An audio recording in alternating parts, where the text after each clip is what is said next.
মহান আল্লাহ পাকের দরবারে লাখো কোটি শুকরিয়া জ্ঞাপন করছি যে মহান মালিক আমাদেরকে ভালোবেসে মহাব্বত করে সুস্থতার নিয়ামত সহকারে সপ্তাহের শ্রেষ্ঠ দিন জুমার দিন ইবাদতের উদ্দেশ্যে আল্লাহর ঘর মসজিদে আসার মতো বসার মতো তৌফিক এনায়েত করেছেন। সেজন্য সেই মহান মালিকের দরবারে শুকরিয়া আদায় করছি, বলছি আলহামদুলিল্লাহ।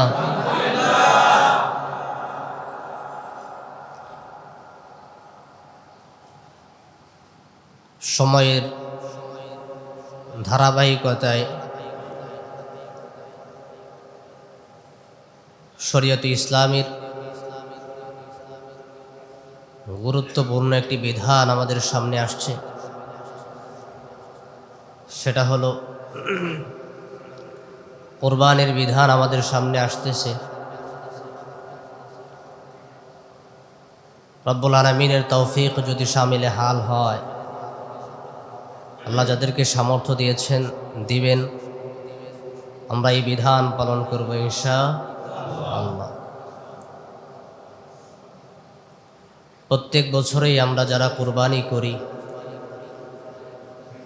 যাদেরকে আল্লাহ তৌফিক দেন, যারা কুরবানি করে থাকেন, কোরবানির পশু ঠিকই জবাই হয়, কিন্তু কোরবানির যে মূল শিক্ষা, আমরা এই শিক্ষা থেকে দূরে থাকি। আমাদের কাছে কোরবানির বিধান হলো বিগ বাজেট দিয়ে আমরা কোরবানির পশু ক্রয় করব, সমাজের সবচাইতে বড় গরুটা আমার হবে, যেটার মধ্যে মাংস বেশি হবে, ইজ্জত করাতে পারবো, সম্মান বাড়বে, এই উদ্দেশ্যে অনেকে আমরা কুরবানি করি কি করি না। উদ্দেশ্য যদি সেটাই হয়, উদ্দেশ্য আমাদের প্রত্যেক বছরই হাসিল হয়, কিন্তু মূল শিক্ষা থেকে আমরা দূরে। সমাজের মানুষ আমাকে ঠিকই সম্মান করে, যেহেতু আমার গরুটা বড়, মানুষ প্রশংসাও করে, গোশতও খাওয়া হয়, কিন্তু মূল শিক্ষা আমরা হাসিল করতে পারি না। রব্বুল আলামিন বান্দার কোরবানির পশুর গোশতও চায় না, রক্তও চায় না, তার চামড়াও চায় না। আল্লাহ চান ওয়ালাকিন ইয়ানালুহুত তাকওয়া মিনকুম, বান্দার কলবের তাকওয়া আল্লাহ দেখেন।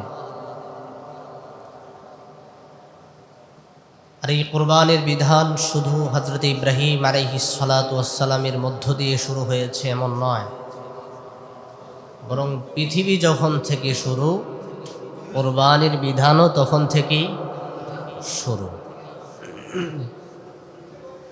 আমরা যদি কোরবানির ইতিহাস আলোচনা শুনি, তাহলে প্রথমেই আলোচনা করতে হবে হযরত আদম আলাইহিস সালাতু ওয়াস সালামের কথা, যার ব্যাপারে রব্বুল আলামিন কোরআনুল হাকিমের সূরাতুল মায়েদার মধ্যে আয়াত নাজিল করে আল্লাহর হাবিব জনাবে মুহাম্মদুর রাসূলুল্লাহ সাল্লাল্লাহু আলাইহি ওয়াসাল্লামকে বলেছেন, নবীজি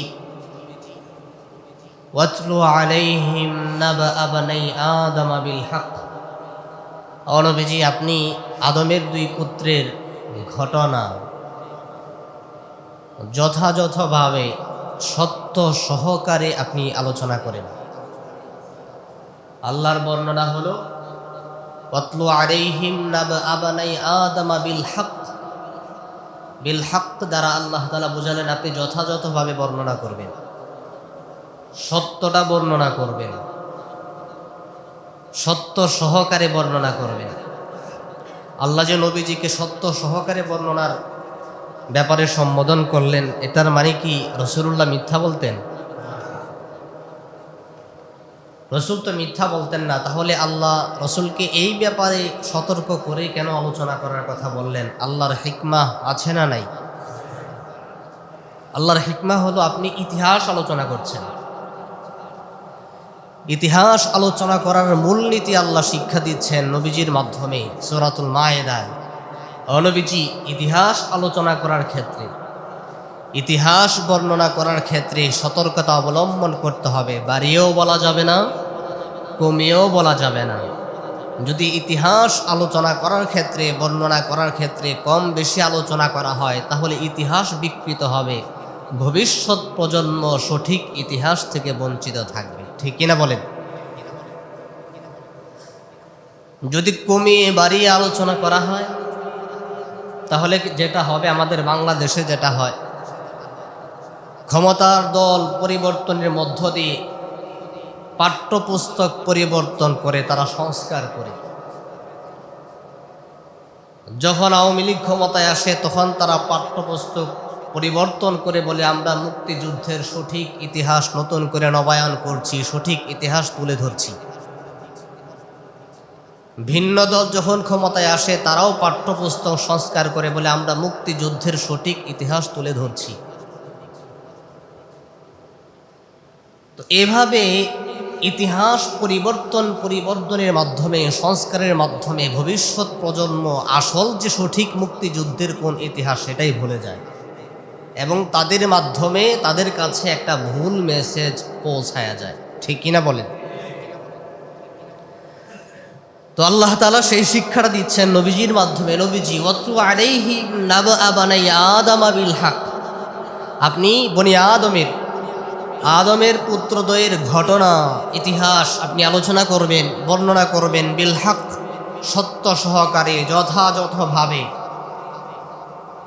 কমেও বলবেন না, বাড়িয়েও বলবেন না। সঠিক ইতিহাস উম্মতের কাছে পৌঁছানোর দরকার আছে না নাই? এই আদেশ কার?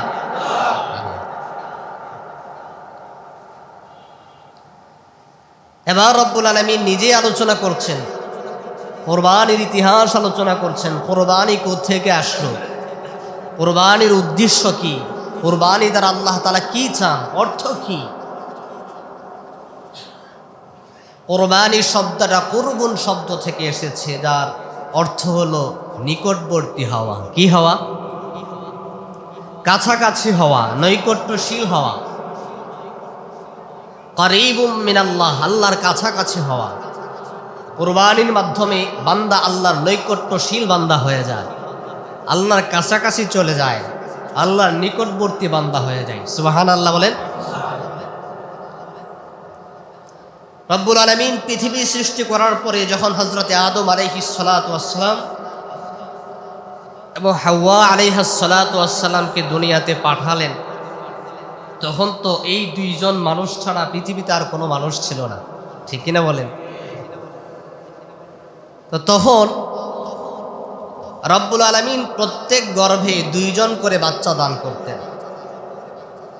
আল্লাহ তাআলা প্রত্যেক গর্ভে কয়জন করে বাচ্চা দান করতেন? দুইজন, একজন ছেলে একজন মেয়ে। তো হাবিলের সাথে একজন মেয়ে জন্মগ্রহণ করলো, কাবিলের সাথেও একজন মেয়ে জন্মগ্রহণ করলো। ভালো করে বুঝেন, যেহেতু পৃথিবীতে তখন এই কয়েকজন মানুষ ছাড়া আর কোনো মানুষ নাই, তখন আল্লাহ তাআলা সাময়িক প্রয়োজনের খাতিরে হযরতে আদম আলাইহিস সালাতু ওয়াস সালামের শরীয়তের এই বিধান দিয়া দিলেন, আগের গর্ভের ছেলে, দ্বিতীয় গর্ভের মেয়ে, তারা পরস্পর ভাই বোন বলে গণ্য হবে না। বুঝেন? প্রথম গর্ভের ছেলে, দ্বিতীয় গর্ভের মেয়ে ভাই বোন বলে গণ্য হবে না। যেহেতু ভাই বোন বলে গণ্য হবে না, সুতরাং প্রথম গর্ভের ছেলে দ্বিতীয় গর্ভের মেয়েকে বিবাহ করতে পারবে। দ্বিতীয় গর্ভের মেয়ে প্রথম গর্ভের ছেলেকে বিবাহ করতে পারবে, দ্বিতীয় গর্ভের ছেলে প্রথম গর্ভের মেয়েকে বিবাহ করতে পারবে। এটা হযরতে আদম আলাইহিস সালাতু ওয়াস সালামের শরীয়তে আল্লাহ সাময়িক প্রয়োজন মেটানোর জন্য জায়েজ করে দিয়েছেন। তো সঙ্গত কারণে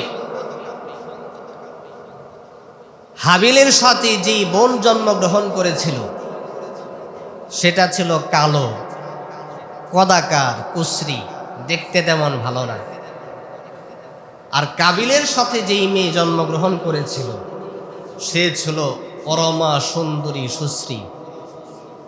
যেহেতু আল্লাহ তাআলা শরীয়তের বিধান দিয়া দিলেন, হাবিলের সাথে জন্মগ্রহণকারী বোনকে হাবিল বিবাহ করতে পারবে না, কাবিল বিবাহ করতে পারবে।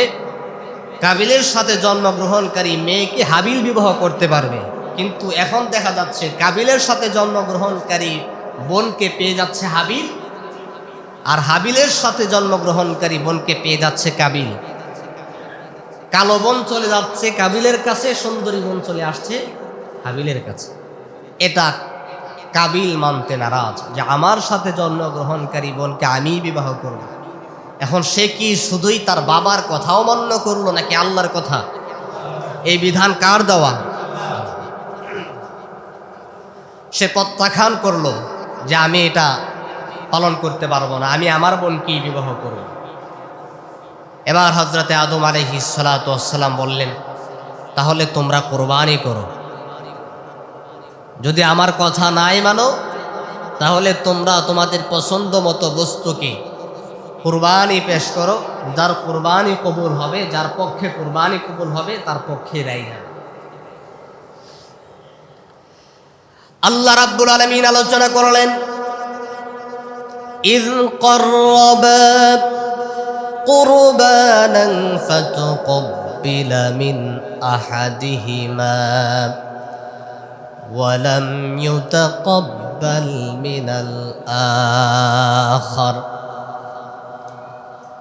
এবার দুই ভাই কুরবানি পেশ করল। হাবিল বেড়া বকরি দুম্বা লালন পালন করত, সে সুন্দর সুঠাম দেহের অধিকারী একটি বেড়া কুরবানির জন্য পেশ করল। আর কাবিল কৃষক ছিল, বিভিন্ন ধরনের আইটেম, গম, বিভিন্ন আইটেম সে কুরবানির জন্য পেশ করল। আর তখনকার বিধান ছিল যার কুরবানি কবুল হবে তার আলামত সে নিজ চোখে দেখতে পেত। সরাসরি আসমান থেকে একটা অগ্নিশিখা আসতো, অগ্নিশিখায় এসে যার কুরবানিটা আল্লাহ তাআলার কাছে মনোনীত গ্রহণযোগ্য কুরবানি, যে মন থেকেই আল্লাহর সন্তুষ্টির জন্য, আল্লাহর বিধান পালন করার জন্য কুরবানি করত, ওই অগ্নিশিখায় এসে ওই কুরবানির বস্তুটাকে জ্বালিয়ে দিত। আর যার কুরবানি মনোনীত হতো না, গ্রহণযোগ্য হতো না, তার কুরবানি জ্বালানো হতো না। আল্লাহ তাআলার বিধান অনুযায়ী অগ্নিশিখায় এসে হাবিলের কুরবানির বস্তুটাকে জ্বালিয়ে দিয়ে গেল। সুবহানাল্লাহ। হাবিলের কুরবানি গ্রহণযোগ্য হয়ে গেল, আল্লাহর কাছে কবুল হয়ে গেল। স্বাভাবিকভাবেই পরীক্ষায় যে কৃতকার্য হয়, সফলতা অর্জন করে, তার ইজ্জত বাড়ে কি বাড়ে না? আর যে ফেল মারে সে একটু লজ্জা পায়, অসম্মান বোধ করে, অনেক সময় ঘর থেকে বের হয় না। ঠিক না বলেন? একে তো কাবিল শরীয়তে ইসলামের বিধানকে প্রত্যাখ্যান করলো, দ্বিতীয়ত সরাসরি আল্লাহ তাকে সফলতা দান করলেন না, তার সাথে কুরবানির বস্তুকে, তার ভাইয়ের কুরবানির বস্তুকে আল্লাহ কবুল করে নিলেন। সে অকৃতকার্য হলো, সে আরো রেগে গেল। তার উচিত ছিল তখন ইস্তেগফার করা, আল্লাহ তাআলার বিধানকে মেনে নেওয়া, আল্লাহর কাছে ক্ষমা প্রার্থনা করা। কিন্তু সেটা না করে সে আল্লাহর বিধানকে প্রত্যাখ্যান করে, আল্লাহ যেহেতু তার কোরবানি কবুল করে নাই, সে এটার ব্যাপারে সে আরো বেশি জিদ করে, সে মনে মনে ধারণা করতে লাগলো এটা সব কিছু হয়েছে মনে হয় কাবিলের জন্য। হাবিল না থাকলে এই সমস্যার সম্মুখীন হতো না। হাবিলকে দূর করে দিলেই মনে হয় আমার রাস্তার কাটা দূর হয়ে যায়। এবার কাবিল রাগান্বিত হয়ে গেল, সরাসরি হাবিলকে সম্বোধন করে বলছে, ক্বালা লা আকতুলান্নাক, হে হাবিল, আমি তোমাকে অবশ্যই হত্যা করে ফেলব, তোমাকে খুন করে ফেলব। হাবিল ছিল নম্র, ভদ্র, শরীফ মানুষ, বিনয়ী মানুষ, মুত্তাকি মানুষ। সে তার জবাবে বলছে, ক্বালা ইন্নামা ইয়াতাকাব্বালুল্লাহু মিনাল মুত্তাকিন। হাবিল বলছে যারা মুত্তাকি, যারা খোদা ভীরু, আল্লাহকে ভয় করে, আল্লাহর বিধান পালন করে, আল্লাহ তো তাদের কুরবানি কবুল করবে। সে পাল্টা কোনো জবাব দেয় নাই।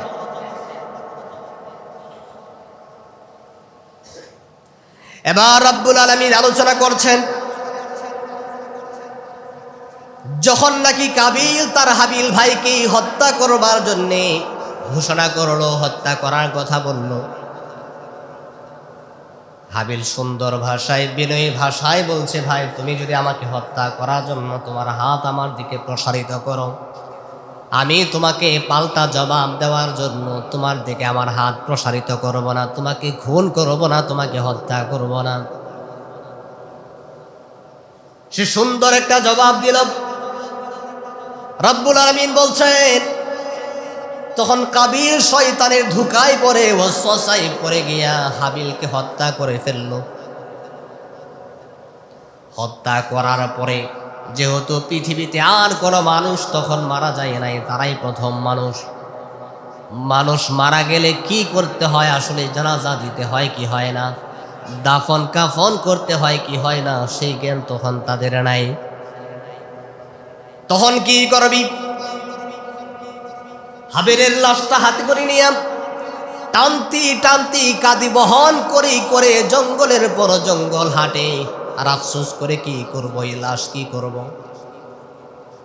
আল্লাহ রাব্বুল আলামিন কাবিলকে শিক্ষা দেওয়ার জন্য আসমান থেকে কাক পাখি পাঠালেন। কি পাঠালেন?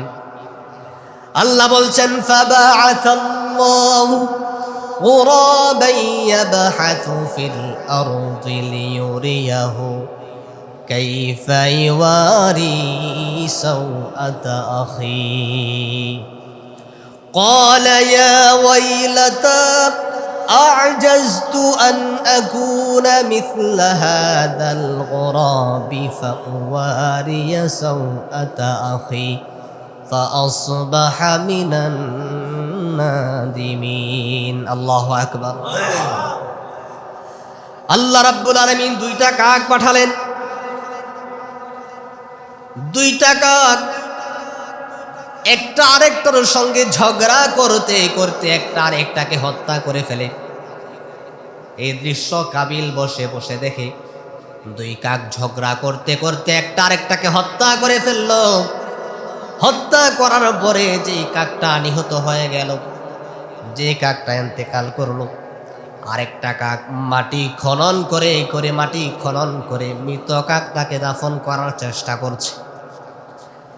এবার কাবিল মনে মনে আফসোস করতে লাগলো, নিজেকে ভৎসনা দিতে লাগলো। ক্বালা ইয়া ওয়াইলাতা আজাজতু আন আকুনা মিথলা হাযাল গুরাবি ফাউয়ারিয়া সাওআতা আখি। নিজেকে অভিসম্পাত করতে লাগলো, হায় আফসোস, আমি কি করলাম? আমি আমার ভাইকে হত্যা করার পরেই তার লাশ আমি কি করব সেটাও জানি না। আমার তো মনে হচ্ছে আমার চাইতে এই কাকটা ভালো। সে অপর কাকটিকে হত্যা করার পরে তাকে কিভাবে দাফন করতে হবে, কি করতে হবে সেটাও সে জানে।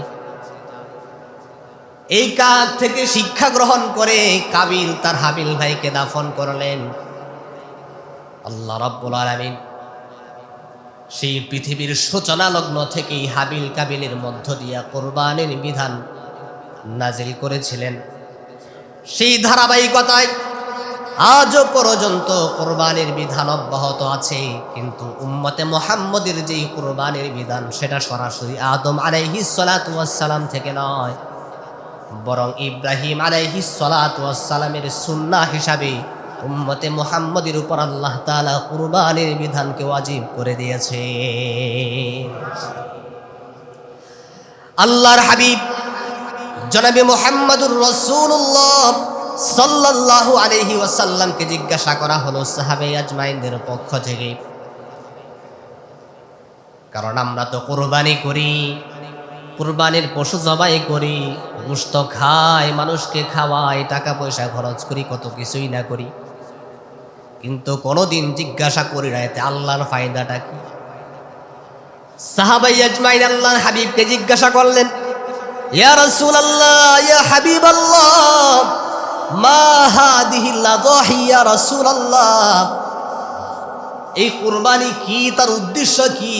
যেহেতু আল্লাহ গোশত খান না, রক্তও নেন না, কুরবানির গোশতের রক্ত মাংস আল্লাহর কাছে পৌঁছায় না, তাহলে এই কুরবানির উদ্দেশ্যটা কি, কুরবানি কি?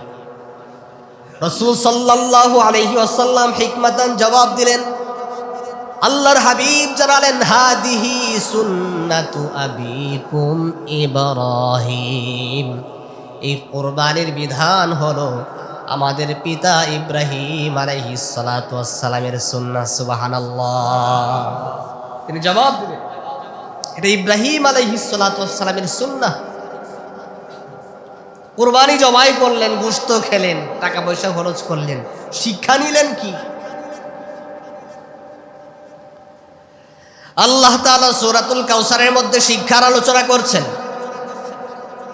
এই কুরবানির মাধ্যমে আপনি আমি কি সবক নেব? রব্বুল আলামিন বলছেন ফাসাল্লি লিরাব্বিকা ওয়ানহার, আমি আল্লাহর জন্য দুইটা বিধান পালন করবা, দুইটা আমল করবা। এক নাম্বার হলো আমি আল্লাহর জন্য সালাত কায়েম করবা, দুই নাম্বার হলো আমি আল্লাহর সন্তুষ্টির জন্য তোমরা কুরবানি করবা। কারণ মনে রাখতে হবে আমার নামাজ, আমার কুরবানি, আমার হায়াত, আমার মত, আমার ধন সম্পদ সব কিছু কার? হায়াত কি আমার নি? মত কি আমার নি? এই ধন সম্পদ সব কিছুর মালিক কে?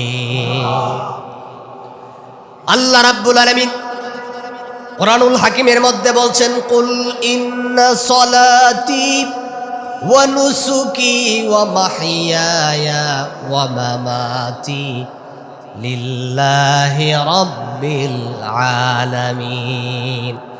নবীজি আপনি তামাম পৃথিবীর মানুষদেরকে জানায়া দেন ইন্না সলাতি, নিশ্চয় আমার নামাজ, ওয়া নুসুকি আমার কুরবানি, ওয়া মাহইয়ায়া আমার জীবন, ওয়া মামাতি আমার মরণ, লিল্লাহি রাব্বিল আলামিন একমাত্র কার জন্য? এই জীবন আমার নাম, এই মরণ আমার নাম, এই নামাজ আমার জন্য না, আল্লাহর জন্য। এই কুরবানি আমার নাম। এই যে কুরবানির বিধান আপনি পালন করবেন, আপনার ধন সম্পদ খরচ হবে, এই ধন সম্পদের মালিকও কিন্তু আপনি না। আল্লাহ বলছেন ইন্নাল্লাহা আশতারা মিনাল মুমিনিনা আনফুসাহুম ওয়া আমওয়ালাহুম বিআন্না লাহুমুল জান্নাহ। ও আমার বান্দা বান্দিরা শুনে রাখো, আমি আল্লাহ তোমাদের সঙ্গে লেনদেন করেছি, ক্রয় বিক্রয়ের লেনদেন করেছি। তোমাদের সাথে আমি আল্লাহ বিজনেস করেছি, ব্যবসা বাণিজ্য করেছি। আমি আল্লাহর সঙ্গে তোমরা লেনদেন করেছো, কেনা বেচা করেছো। আমি আল্লাহ তোমাদের থেকে দুইটা জিনিস ক্রয় করে নিয়েছি, বিনিময়ে তোমাদেরকে একটা জিনিস দিয়েছি। আল্লাহ রাব্বুল আলামিন বলছেন ইন্নাল্লাহা আশতারা মিনাল মুমিনিনা আনফুসাহুম ওয়া আমওয়ালাহুম বিআন্না লাহুমুল জান্নাহ। আমি মুমিনদের থেকে তাদের জান এবং মালকে আমি আল্লাহ ক্রয় করে নিয়েছি। এই জান তোমার না, এই ধন সম্পদ তোমার না, আমি আল্লাহ ক্রয় করে নিয়েছি। এগুলোর মালিক হলাম আমি আল্লাহ। বিআন্না লাহুমুল জান্নাহ, বিনিময়ে আমি আল্লাহর জান্নাত তোমাদের জন্য মালিক বানিয়ে দিয়েছি। বিনিময়ে আমি আল্লাহ তোমাদেরকে জান্নাত দিয়েছি, আর ক্রয় করে নিয়েছি তোমার জান, তোমার মাল। জান মাল কার? হ্যাঁ, সন্তানাদি কার? আল্লাহ। প্রিয় হাজরিন, এই জন্য আল্লাহ তাআলা আপনাকে পরীক্ষা করতে চান।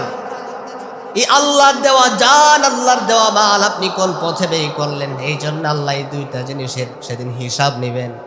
আমি আল্লাহ যে তোমার করেছি, জীবন দান করেছি, আমি আল্লাহর মোকাবেলায় তুমি এই জানের মোকাবেলায় কি করেছো, আল্লাহর জন্য কি করেছো? অহেতুক তোমাকে এই জীবন দান করি নাই। ন্যূনতম জ্ঞান যার আছে, বুদ্ধি যার আছে, সেও তো একদিন বুঝবে, চিন্তা করবি। আমি যে ঘর বানাই, ঘর বানানোর পিছনে আমি মালিকের একটা উদ্দেশ্য আছে। আমি একটা গাড়ি ক্রয় করেছি, এটারও একটা উদ্দেশ্য আছে। আমি যে কোনো কাজ করি, উদ্দেশ্য আছে না নাই? মনে রাখতে হবে, আল্লাহ যে আসমান জমিন সাজালেন, পাহাড় পর্বত নদী নালা সমুদ্র সব কিছুই যে সাজালেন, তোমাকে আল্লাহ তাআলা বানালেন, কত মোহাব্বত করে বানালেন। আল্লাহ হেলায় খেলায় তোমাদেরকে বানায় নাই। অহেতুক আল্লাহ এত সুন্দর স্তরে স্তরে আসমান জমিন সাজায় রাখে নাই। অবশ্যই এটার পিছনে আল্লাহর একটা উদ্দেশ্য আছে না নাই? আল্লাহর উদ্দেশ্য আছে তো। প্রিয় হাজরিন, এই জন্য রাব্বুল আলামিন কুরআনুল হাকিমের বিভিন্ন জায়গায় বান্দাদেরকে স্মরণ করে দিতে চান, ওয়া মিম্মা রাযাকনাহুম ইউনফিকুন। আল্লাহ কুরআনুল হাকিমের অসংখ্য জায়গায় বান্দাদেরকে স্মরণ করে দিয়েছেন, বান্দারে আমি আল্লাহ তোমাদেরকে যে রিজিক দান করেছি ওই রিজিক থেকে আমি আল্লাহর রাস্তায় তোমাকে খরচ করতে হবে। প্রিয় হাজরিন, কুরবানির পশু আপনি ক্রয় করবেন, কুরবানির পশু আপনি জবাই দিবেন, আল্লাহর জন্য সেই বিধান পালন করবেন। রাব্বুল আলামিন বলছেন, লা ইয়ানালাল্লাহ লুহুমুহা ওয়ালা দিমাউহা ওয়ালাকিন ইয়ানালুহুত তাকওয়া মিনকুম। আমি আল্লাহর কাছে কুরবানির বস্তুর মাংস আমি আল্লাহর কাছে পৌঁছায় না, রক্ত আমি আল্লাহর কাছে পৌঁছায় না, আমি আল্লাহর কাছে পৌঁছাই বান্দার তাকওয়া। তুমি যে কোরবানি দিলা, কি জন্য দিলা? তোমার কাছে বিগত 5 বছর টাকা ছিল, 5 বছর তুমি কোরবানি দিয়েছিলা, এই বছর তোমার কাছে টাকা নাই, কিন্তু তোমার অন্তরের মধ্যে শয়তান ওয়াসওয়াসা দিচ্ছে, হায় এতদিন কোরবানি দিয়েছি, এই বছর কোরবানি না দিলে সমাজের মানুষ আমাকে কি বলবে? আছে না নাই? সমাজের প্রত্যেকটা মানুষ বড় বড় কোরবানির পশু ক্রয় করে। আমি সমাজের একজন সম্ভ্রান্ত পরিবারের একজন ব্যক্তি, টাকা পয়সাওয়ালা একজন ব্যক্তি, আমার কোরবানির পশুটা যদি বড় না হয় তাহলে মানুষ কি বলবে? হায় হায়, আমার ঘরে 3 জন গরু পছন্দ করে, 2 জন গরু খেতে পারে না, তারা খাসি পছন্দ করে, গরুর সাথে খাসিটা না দিলে কেমন দেখা যায়? আছে না নাই? আবার কুরবানির পশু ক্রয় করার পরে সুন্দর করে আলোচনা করতে করতে বাড়িতে আসে, বাজারে বেঁধে রাখে, আর শোনায়া বলে, ভাই 1,20,000 টাকা দিয়ে কিনছি, দেখেন তো পর্তা কি জানি ফর্তা পড়ছে কিনা, মাংস বেশি হবে কিনা, কত কেজি হবে কিনা, বলে কি বলে না? ভাই জিতছি নাকি? 1,20,000 টাকা দিয়ে কিনছি, জিতছি। কি বলে? ভাই জিতছি না ঠকছি? বলে কি বলে না? আওয়াজ দেয়া বলেন। যদি আপনার দিলের ভিতরে এই খেয়াল চলে আসে, 2 লক্ষ টাকার বাজেট দিয়ে আপনি কুরবানির পশু ক্রয় করলেন, আর মানুষকে জিজ্ঞাসা করলেন, ভাই আপনি জিতছেন কিনা, পর্তা ফুটছে কিনা, এই সমস্ত কথা যদি বলেন, আপনি জিতেও গেছেন, মাংস বেশি পাইলেন, কিন্তু ময়দানে মাহশারে আল্লাহর পক্ষ থেকে কোনো প্রতিদান আপনার জন্য নাই। কারণ এগুলো তো আপনি আল্লাহর জন্য করেন নাই। মাংস বেশি খাবেন, মাংস বেশি হবে, মানুষ আপনাকে বড় পশু কুরবানি দিয়েছেন, মানুষ আপনাকে টাকাওয়ালা বলবে, এই জন্য দিছেন। এগুলো তো আপনি পাইছেনই, ঠিক কিনা বলেন? যেহেতু আপনি দুনিয়ার জন্য করেছেন, দুনিয়া তো পাইছেন, আল্লাহর পক্ষ থেকে কোনো প্রতিদান নেই। প্রিয় হাজরিন, এই জন্য কুরবানি একজনের জন্যই করতে হবে, একজনের নামেই করতে হবে। তিনি কে? কুরবানি কার নামে হবে? জোরে আওয়াজ দেয়া বলেন, কার নামে? বাবার নামে হবে? পীর সাহেবের নামে হবে? জোরে আওয়াজ দেয়া বলেন। নবীর নামেও হবে না, কার নামে বলতে হবে? হুজুর, সন্তান হইয়া যদি বাবার জন্য কুরবানি দিতে চাই তাহলে কিভাবে দেব? বলবেন আল্লাহর নামে, অমুকের পক্ষ থেকে। বুঝতে পেরেছেন? কুরবানি শুধুই মাত্র কেবলমাত্র একজনের নামে, বিসমিল্লাহ আল্লাহর নামে দিতে হবে, আর কারো নামে কুরবানি হবে না। যদি কারো নামে দেওয়া হয় তাহলে সেটা কুরবানি হবে না, সরাসরি আল্লাহর সঙ্গে শিরিক হয়ে যাবে। নাউজুবিল্লাহ বলেন। এই জন্য কোনো সময় যদি শরীকানাও কুরবানি দেন, হুজুর আমার বাবার পক্ষ থেকে, আমার পক্ষ থেকে, আমার বোনের পক্ষ থেকে, আমার দাদার পক্ষ থেকে, আমার দাদির পক্ষ থেকে, আল্লাহর নামে। কার নামে? আল্লাহর নামে। পীর সাহেবের নামে দিলেও। প্রিয় হাজরিন, কুরবানি যে পৃথিবীর শুরুলগ্ন থেকে এসেছিল, আমরা ইতিহাস আলোচনা করেছি, সামনে আলোচনা করব কুরবানি কার উপর ওয়াজিব, কে কুরবানি দিতে পারবে, কে দিতে পারবে না, কিভাবে কুরবানি দিতে হবে, কত পরিমাণ টাকা পয়সা থাকলে, কি পরিমাণ টাকা পয়সা থাকলে কুরবানি দিতে হবে, ঋণ থাকলে কুরবানি দেওয়া যাবে কি যাবে না এটাও আলোচনা করব। কোন পশু কুরবানি দেওয়া যাবে, কোনটা দেওয়া যাবে না সেটাও আলোচনা করব। কুরবানির শিক্ষা কি সেটাও আলোচনা করবো ইনশাআল্লাহ। শুধুই মাত্র কেউ মাংস খাওয়ার জন্য 1 লক্ষ 2 লক্ষ টাকা কেউ খরচ করে না। প্রয়োজন মেটানোর জন্য তো আপনি 5 কেজি মাংস হলেই হচ্ছে, নাকি বলেন? 10 কেজি মাংস হলেই তো হচ্ছে। কেন আপনি 1 লাখ 2 লাখ টাকা খরচ করবেন? এখানে অবশ্যই একজনের রেজামন্দি প্রয়োজন, আল্লাহর সন্তুষ্টি প্রয়োজন, ঠিক কিনা বলেন? যেখানে আল্লাহর সন্তুষ্টি চলে আসবে ওখানে বান্দা টাকা পয়সার দিক লক্ষ্য করবে না। 1 লাখ আর 2 লাখ নেই, 50,000 হলেও দিবে, 2 লাখ হলেও দিবে, ঠিক কিনা বলেন? কারণ এখানে তো লোক দেখানো না, কাকে দেখানো? আল্লাহকে দেখানো। হযরত ইব্রাহিম আলাইহিস সালাতু ওয়াস সালামের সুন্নাহ আমাদের জন্য ওয়াজিব। তাহলে তার কুরবানিটা কেমন ছিল? হযরত ইব্রাহিম আলাইহিস সালাতু ওয়াস সালামের পুরাটা জিন্দেগি ছিল কুরবানি। সুবহানাল্লাহ বলেন।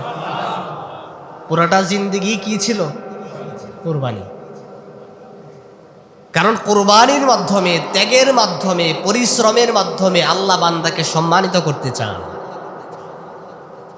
যার জীবনে স্ট্রাগল যত বেশি, পরিশ্রম যত বেশি, কষ্ট যত বেশি, তার সফলতার দূর তত পর্যন্ত, ঠিক কিনা বলেন?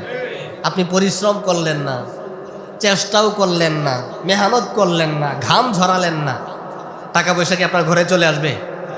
সম্ভব? সফলতা কি আপনার হাতে ধরা দিবে? নাকি ঘাম ঝরা পরিশ্রম করতে হবে? যে দুনিয়াতে যত ইজ্জত সম্মানের মালিক হয়েছে তার তত বড় চেষ্টা রয়েছে, মেহনত রয়েছে, ঠিক কিনা বলেন? ত্যাগ রয়েছে তার জীবনে। কুরবানি মানে হলো ত্যাগ স্বীকার করা। আল্লাহর জন্য আপনি কি ত্যাগ করলেন? হযরত ইব্রাহিম আলাইহিস সালাতু ওয়াস সালামের জীবনের প্রথম কুরবানি ছিল, ইব্রাহিম তোমাকে জন্ম দিয়েছি একজন কাফেরের ঘরে। কাফেরের ঘরে জন্মগ্রহণ করে, কাফেরের পরিবেশে থেকে, কুফরের পরিবেশে থেকে, কাফের বাবার আমল দেখে, কাফের মার আমল দেখে, কুফরের পরিবেশে থেকে আল্লাহকে খুঁজে বের করতে হবে। কত বড় ত্যাগ! কুফরের পরিবেশ দেখছে, দেখে দেখে বড় হয়েছে। তার বাবা লাত উজ্জার ইবাদত করে, নমরুদকে রব বলে মানে। ছোটবেলা থেকে এটা দেখা দেখা বড় হওয়ার পরে আল্লাহকে খুঁজে বের করতে হবে। এটা কি সহজ না কঠিন? কঠিন। দ্বিতীয় ত্যাগ হলো আল্লাহ সন্তান দেয় না, সন্তান নেই। 86 বছর বয়স, তখন গিয়ে আল্লাহ তাআলার কাছে দোয়া করলেন, রব্বি হাবলি মিনাস সালিহিন, ও আল্লাহ আমাকে একটা নেককার, চক্ষু শীতল একটা সন্তান দেন। সুবহানাল্লাহ বলে। যাদের সন্তান হয় না ভালো করে শোনেন, আল্লাহর কোরআন তো জীবন্ত মুআজিজা, কোরআন তো এখনো আছে, ঠিক কিনা বলেন? যেই দোয়া করে হযরত ইব্রাহিম আলাইহিস সালাতু ওয়াস সালাম সন্তান লাভ করতে পারলেন 86 বছর বয়সে, যেই কোরআনের আমল করে হযরত জাকারিয়া আলাইহিস সালাতু ওয়াস সালাম সন্তান লাভ করতে পারলেন, যেই দোয়া করে হযরত ইব্রাহিম আলাইহিস সালাতু ওয়াস সালাম সন্তান লাভ করতে পারলেন, সেই দোয়া তো কোরআনে এখনো আছে না নাই? ওই কোরআন এখনো আছে না নাই? ওই আল্লাহ এখনো আছে না নাই? তাহলে আমাদের যাদের সন্তান হয় না, আমরা যদি কোরআনে আমল করি তাহলে আল্লাহ সন্তান দিবে কি দিবে না? দিবে। প্রথমত আল্লাহর ইরাদা হলো রব্বুল আলামিন কাউকে সন্তান দেন, কাউকে দেন না। কাউকে শুধুই ছেলে দান করেন, মেয়ে দেন না। কাউকে মেয়ে দান করেন, ছেলে দেন না। সিদ্ধান্ত কার? ইয়াহাবু লিমান ইয়াশাউ ইনাসাও ওয়া ইয়াহাবু লিমান ইয়াশাউ যুকুর। আল্লাহ বলছেন, আমি যাকে ইচ্ছা নিশা দান করি, কন্যা সন্তান দান করি। যাকে ইচ্ছা আমি আল্লাহ ছেলে সন্তান দান করি। আবার কাউকে আমি ছেলে মেয়ে দুইটার সমন্বয় হিজরা দান করি, কাউকে আবার দানই করি না। সিদ্ধান্ত কার? ফয়সালা কার? আল্লাহ। যেহেতু সিদ্ধান্ত আল্লাহ, ফয়সালা আল্লাহ, চাইতে হবে কার কাছে? এখন সন্তান হয় না, আপনি গেলেন মাজার শরীফে সন্তানের জন্য, সন্তান কি মাজারের বাবা দিবে নাকি? বলেন, সন্তান দেওয়ার মালিক কে? একটু জোরে আওয়াজ দিয়ে বলেন না, নাকি বিশ্বাস হয় না? বিশ্বাস হয় না সন্তান যে আল্লাহ দেয়? হ্যাঁ, জোরে আওয়াজ দিয়ে বলেন, সন্তান দেওয়ার মালিক কে? আটরশির বাবা কি দিতে পারে? ফুরফুরার বাবা কি দিতে পারে? দেওয়ান বাকি দিতে পারে? সন্তান দিবে কে? জোরে আওয়াজ দিয়ে বলেন, সন্তান দিবে কে? সন্তান দেওয়ার মালিক আল্লাহ। হযরত ইব্রাহিম আলাইহিস সালাতু ওয়াস সালাম কোন ভাষায় দোয়া করলেন? ওয়াল্লাহ রাব্বি হাবলি মিনাস সলিহিন, আমাকে একটা নেককার পুত্র সন্তান দান করুন। সুবহানাল্লাহ বলেন। দেখেন, শুধুই আল্লাহর কাছে সন্তান চাইলেই হবে না। আল্লাহর কাছে শুধু ছেলে চাইলেন, কিন্তু আল্লাহ মনে করতেছেন এই ছেলে সন্তান আপনার জন্য অমঙ্গল অকল্যাণের কারণ হবে, আল্লাহ আপনাকে দিচ্ছেন না। আল্লাহর কাছে নেককার সন্তান চাইতে হবে। এমন সন্তান চাইলেন যেই সন্তান দুনিয়াতে আসার পরে, মানে আপনার খুব ছেলে প্রয়োজন, সন্তানের জন্য আল্লাহর কাছে শুধু দোয়া করতে লাগলেন, আল্লাহ এমন একটা সন্তানই আপনাকে দিচ্ছে, আপনার জীবনটাতে জাহান্নাম বানায় দিচ্ছে। আছে না নাই? এমন মেয়ে আপনি চাইলেন, মেয়ের জন্য পাগল হয়ে গেলেন, আল্লাহ আপনার দোয়া কবুল করে মেয়ে দিছে, কিন্তু আপনার জীবন থানা বানায় দিচ্ছে। আছে না নাই? এই জন্য আল্লাহর কাছে চাইতে হবে হিকমাতান, আল্লাহ আপনি আমাকে নেককার পরহেজগার সন্তান দান করেন, যেই সন্তান আমার জান্নাতে যাওয়ার কারণ হবে, যে সন্তান আমার জান্নাতে যাওয়ার। হযরতে জাকারিয়া আলাইহিস সালাতু ওয়াস সালামের দোয়া দেখেন, তার ভাষা দেখেন, রব্বি লা তাযারনি ফারদাও ওয়া আনতা খায়রুল ওয়ারিসিন। আল্লাহকে বলছে, আল্লাহ আপনি আমাকে একা একা ঠেলে দিয়েন না, আল্লাহ আপনি আমাকে একা ঠেলে দিয়েন না, আমাকে নিঃসন্তান রাখেন না। ওয়া আনতা খায়রুল ওয়ারিসিন, আল্লাহ আপনি তো উত্তম ওয়ারিস দাতা, আপনি আমাকে উত্তরাধিকারী দান করেন, আমাকে নেককার সন্তান দান করেন। ইব্রাহিম আলাইহিস সালাতু ওয়াস সালামের ভাষা তো আরো সুন্দর, তিনি আল্লাহর কাছে দোয়া করলেন, রব্বানা হাব লানা মিন আজওয়াজিনা ওয়া যুররিয়াতিনা কুররাতা আ'য়ুনিন ওয়াজআলনা লিল মুত্তাকিনা ইমামা। আল্লাহর কাছে দোয়া করে বললেন, আল্লাহ হাবলানা মিন আজওয়াজিনা ওয়া যুররিয়াতিনা কুররাতা আ'য়ুন, আল্লাহ আপনি আমাকে নেককার সন্তান দান করেন, এমন নেককার সন্তান হবে যেটা কুররাতে আ'য়ুন, চক্ষু শীতলকারী সন্তান হবে, যেই সন্তানটার চেহারার দিকে তাকালে সমস্ত ধরনের পেরেশানি আমার দূর হয়ে যাবে। সুবহানাল্লাহ। ও আল্লাহ কুররাতে আইন দান করেন, চক্ষু শীতলকারী সন্তান দান করেন। ওয়াজআলনা লিল মুত্তাকিনা ইমামা, ও আল্লাহ এমন সন্তান দান করবেন যেটা পুরা মানব জাতির জন্য ইমাম হয়ে যাবে, পুরা মানব জাতির জন্য নেতা হবে। আমার বংশধারা এমন সন্তান আপনি আমাকে দান করবেন যেটা পুরা ইমাম হবে। আল্লাহ ইব্রাহিম আলাইহিস সালাতু ওয়াস সালামের দোয়া কবুল করে নিয়া এমন একটা সন্তান আল্লাহ দান করে দিলেন। আল্লাহ তাআলা ইব্রাহিম আলাইহিস সালাতু ওয়াস সালামের বংশে আমাদের নবী মুহাম্মদুর রাসূলুল্লাহ সাল্লাল্লাহু আলাইহি ওয়াসাল্লামকে দান করলেন, যেই সন্তান চক্ষু শীতলকারী এবং পুরা উম্মতে মুহাম্মদী সহ সমস্ত নবীদের জন্য আল্লাহ তাকে ইমাম বানায় দিলেন। কি দোয়াটা করছে! দোয়া যখন করবেন তখন যত বড় দোয়া করেন, আল্লাহর কাছে চাইলে আমরা কৃপণতা করবো কেন? যত বেশি চাওয়া যায়, ঠিক কিনা বলেন?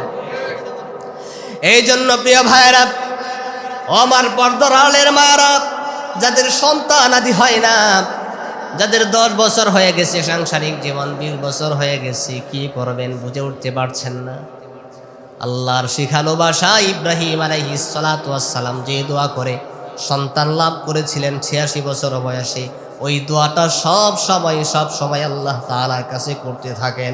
আল্লাহ যদি আপনার জন্য মঙ্গল মনে করেন, কল্যাণ মনে করেন, অবশ্যই আল্লাহ আপনাকে সন্তানের মা বাবা বানাবেন। সবাই বেশি বেশি প্রত্যেকটা দোয়ার মধ্যে আল্লাহ তাআলার কাছে বলবেন, রব্বি হাবলি মিনাস সালিহিন, রব্বি হাবলি মিনাস সালিহিন, ও আল্লাহ, আমাকে নেককার পরহেজগার একটা সন্তান আমাকে দান করবেন। এই দোয়া করার পরে আল্লাহ রাব্বুল আলামিন ইব্রাহিম আলাইহিস সালাতু ওয়াস সালামের দোয়া কবুল করে নিয়া আল্লাহ তাআলা সুসংবাদ জানায় দিলেন, ফাবাশশারনাহু বিগুলামিন হালিম। আল্লাহ বললেন, আমি আল্লাহ ইব্রাহিমকে একটা সহনশীল পুত্র সন্তানের সুসংবাদ দিয়া দিলাম। সহনশীল, আল্লাহর ভাষা দেখেন কত সুন্দর। রাব্বি হাবিলি মিনাস সলিহিন ফাবাশশারনাহু বিগুলামিন হালিম। আমি তাকে সুসংবাদ দিলাম বিগুলামিন হালিম, একটা সহনশীল ধৈর্যশীল সন্তানের, যে এমন সহনশীলতার দিক দিয়া ধৈর্যের দিক দিয়ে এমন নজির স্থাপন করবে যারা পৃথিবীর ইতিহাসে এমন নজির কেউ স্থাপন করতে পারে নাই। কি নজির স্থাপন করলেন? বাবাকে আল্লাহ স্বপ্নে দেখালেন, সে কোরবানি করছে প্রিয় বস্তুকে। যদিও এর ইতিহাস আমরা বিস্তারিত আগামী জুমায় আলোচনা করব, শুধুই প্রাসঙ্গিক আলোচনায় বলছি। নিজের সন্তানকে জবাই দিতে হবে, এই ঘটনা সন্তানকে বর্ণনা করছে। সন্তান ডাইনে বামে পিছনে সামনে কোনো দলিল কোনো যুক্তি না দেখায়া সরাসরি ডাক দেয়া বলে, বাবা ইনশাআল্লাহু মিনাস সাবিরিন, যেহেতু আপনি নবী, আপনি আপনার কাজ চালায়া যান, আমাকে ধৈর্যশীলদের অন্তর্ভুক্ত পাবেন। দেখেন, বাবা যেমন সন্তান তেমন, আর তার ভাষা দেখেন কত সুন্দর। সে এটা বলে নাই যে আমাকে ধৈর্যশীল পাবেন, সে বলছে ইনশাআল্লাহু মিনাস সাবিরিন। দুনিয়াতে কোরবানি দিতে দিতে ত্যাগ স্বীকার করতে করতে কত ত্যাগী, কত আল্লাহর বান্দারা, কত নৈকট্যশীল বান্দারা ধৈর্যের পরীক্ষা দিয়েছে, সফলতা অর্জন করেছে। এটার ইতিহাসে আমি ইসমাইল তো প্রথম না। বাবাকে বলছে ইনশাআল্লাহ, আল্লাহ চাহে তো আপনি তাদের কাতারে আমাকে পাবেন। সুবহানাল্লাহ। ধৈর্য আমি একা ধারণ করি নাই, ইসলামের জন্য, দ্বীনের জন্য, আল্লাহর বিধান পালন করতে গিয়ে আদম আলাইহিস সালাতু ওয়াস সালাম থেকে এই পর্যন্ত অনেক মানুষ ত্যাগ স্বীকার করেছেন, কোরবানি দিয়েছেন। ও আল্লাহ, বাবা আপনি আপনার বিধান পালন করেন, আমাকে তাদের কাতারে পাবেন, আমি আপনার অবাধ্য হব না। সুবহানাল্লাহ। যেমন দোয়া করেছেন আল্লাহ তেমন সন্তান দান করেছেন, সন্তানও এমন নজির স্থাপন করেছেন, পৃথিবীর ইতিহাসে এমন নজির কেউ স্থাপন করতে পারে নাই। এই জন্য প্রিয় ভাইয়ারা, কোরবানি কার জন্য দিব? উদ্দেশ্য হলো আল্লাহর সন্তুষ্টি অর্জন করা। কি অর্জন করা? আল্লাহর সন্তুষ্টি অর্জন করার জন্য আমরা কোরবানি দিব, লোক দেখানো না। লোক দেখাইলে কি হবে? সম্পূর্ণটাই আপনার লস। আপনি নিজের টাকা পয়সা খরচ করলেন, সঞ্চিত সম্পদ ব্যয় করে এত টাকা খরচ করে কোরবানি পশু ক্রয় করলেন, মানুষকে জানান দিলেন, টাকা পয়সাও খরচ হলো। আর আপনি যদি ডায়াবেটিসের রোগী হন, তাহলে তো আর 2, 3, 5 টুকরার উপরে খাইতেও পারবেন না, নাকি বলেন? খাইতেও পারলেন না, মানুষকে দিলেন, টাকা পয়সাও খরচ করলেন, উদ্দেশ্য যদি হয় লোক দেখানো, আর কোনো ফায়দা নেই, আরও গুনাহ হলো। আল্লাহর বিধানকে আপনি প্রত্যাখ্যান করলেন, বিদ্যাঙ্গুলি দেখাইলেন। আল্লাহ বলল আমাকে সন্তুষ্ট করার জন্য কুরবানি দে, তুমি মানুষকে দেখানোর জন্য দিলা। এটা কেমন যেন আল্লাহর সিদ্ধান্তকে বিদ্যাঙ্গুলি দেখানো না? কথা বলেন না কেন? এটা কেমন যেন আল্লাহর সিদ্ধান্তকে আমি বিদ্যাঙ্গুলি দেখাইলাম। আল্লাহ চাইলেও তার সন্তুষ্টি, আমি চাইলাম বান্দার সন্তুষ্টি, মাখলুকের সন্তুষ্টি। পাল্টা আরও আপনার গুনাহ হবে। কিন্তু আপনি যদি আল্লাহর সন্তুষ্টির জন্য দেন, পশুটা ছোট হোক, সমস্যা কি? আল্লাহ তো আপনার কাছে বড় দানবের মতো পশু চায় না। আল্লাহ তো গোশতের প্রয়োজন নেই। আপনার সামর্থ্যের ভিতরে হালাল উপার্জনের মধ্য থেকে প্রয়োজনে ছোট পশু হোক, সুন্দর দেখে, যেটার মধ্যে কোনো ধরনের ত্রুটি বিচ্যুতি নেই, এমন একটা পশু দেখে সুন্দর করে ক্রয় করে আল্লাহর সন্তুষ্টির জন্য, মানুষকে দেখানোর জন্য না, আল্লাহর রাজামন্দি হাসিল করার জন্য আপনি কুরবানি দিলে, গোশত আপনি খাবেন, আপনার পরিবার খাবে, ঈদের আনন্দও ভাগাভাগি হবে। যারা 2 মাস 3 মাস যাবৎ 800 টাকা কেজি গোশত খেতে পারে না, তাদেরকেও দিলেন, তারাও খুশি হলো। মাঝখান থেকে রাসূল সাল্লাল্লাহু আলাইহি ওয়াসাল্লাম বলছেন, এই কুরবানির পশুর দেহের মধ্যে যে পরিমাণ শুধু লোম না, পশম আছে। লোম তো আছে, লোম এক জিনিস, পশম আর এক জিনিস। দেখবেন ছাগল বা গরু বড় বড় পশমের গোড়ায় গোড়ায় ছোট, লোমের গোড়ায় গোড়ায় ছোট ছোট পশম আছে, সাদা সাদা, আছে না নাই? লোম প্লাস পশম যে পরিমাণ আছে, চার চাইতেও অধিক, লক্ষাধিক বেশি সওয়াব আমি ওই কুরবানি দাতার আমল নামাই দান করে দেব। এমনকি অন্য একটা বর্ণনায় পাওয়া যায়, ময়দানে মাহশারে তো আমাদের সকলেই ফুলসিরাতের পুল পার হইতে হবে, এই বিশ্বাস তো আমাদের আছে, নাকি বলেন? এই লম্বা পথ আপনি কিভাবে পার হবেন? রাসূল সাল্লাল্লাহু আলাইহি ওয়াসাল্লাম বলছেন, দুনিয়াতে যেই বান্দা বেশি বেশি কোরবানি দিত, তার কোরবানির সমস্ত পশুকে আল্লাহ তাআলা একত্রিত করে একটা দ্রুতগামী বাহন তৈরি করবেন। কি করবেন? দ্রুতগামী বাহন তৈরি করবেন। বান্দাকে ওই বাহনের মধ্য দিয়ে আল্লাহ তাআলা চোখের পলকে ফুলসিরাতের পুল পার করে দেবেন। এই জন্য আমরা একমাত্র কেবলমাত্র আল্লাহর সন্তুষ্টির জন্য, আল্লাহর জন্য কোরবানি দিব ইনশাআল্লাহ। আল্লাহ তাআলা আমাদের সকলকে তৌফিক দান করুন। সকলে বলি আমিন।